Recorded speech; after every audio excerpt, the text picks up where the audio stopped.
உத்தரப்பிரதேசத்தைச் சேர்ந்த இளம்பெண் ஒருவர் சிவில் சர்வீஸ் தேர்வுகளுக்கு தயாராகி வந்தார்.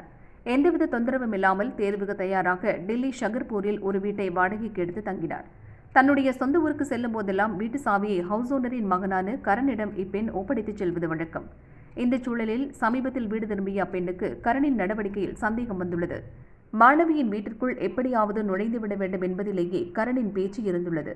எலக்ட்ரிக்கல் வேலை, வயரிங் வேலை என அவ்வப்போது வந்து சென்றுள்ளார். அப்படி வந்தபோது பாத்ரூம் கதவு பக்கமே அவர் நின்றது இந்த பெண்ணுக்கு கூடுதல் சந்தேகத்தை கிளப்பியது. கரண் கிளம்பிய பின் உள்ளே சென்று இன்ச்சாக சோதனை செய்தார். பல்ப் ஹோல்டரில் ரகசிய கேமரா இருப்பதைக் கண்டு அதிர்ச்சி அடைந்தார். நடந்த சம்பவம் குறித்து உடனடியாக போலீசுக்கு தகவல் கொடுத்தார்.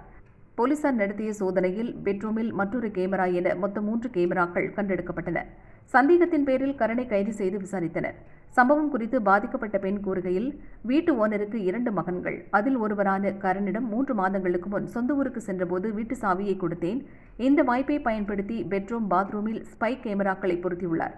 இது தொடர்பான வீடியோ பதிவு செய்து தனது உறவினர் ஒருவருக்கு அனுப்பினேன். சில நிமிடங்களில் அந்த வீடியோ டெலிட் ஆனது. சந்தேகம் வரவே தனது வாட்ஸ்அப்பில் லிங்க் டிவைஸ்களை செக் செய்தேன். அதில் வேறொரு லேப்டாப்புடன் வாட்ஸ்அப் அக்கவுண்ட் இணைக்கப்பட்டிருந்ததும் தெரியவந்தது என்றார். இந்த கேமராக்களை ஆன்லைனில் இயக்க முடியாது. இதில் ரெக்கார்ட் ஆகும் வீடியோக்கள் அதன் மெமரி கார்டுகளில் சேவ் ஆகியுள்ளன. இதை எடுக்கவே கரண் அடிக்கடி வந்து சென்றதும் பதிவான வீடியோக்களை லேப்டாப்புக்கு மாற்றியதும் விசாரணையில் தெரியவந்தது. ஸ்பை கேமராக்கள் 2 லேப்டாப்புகளை போலீசார் பறிமுதல் செய்தனர்.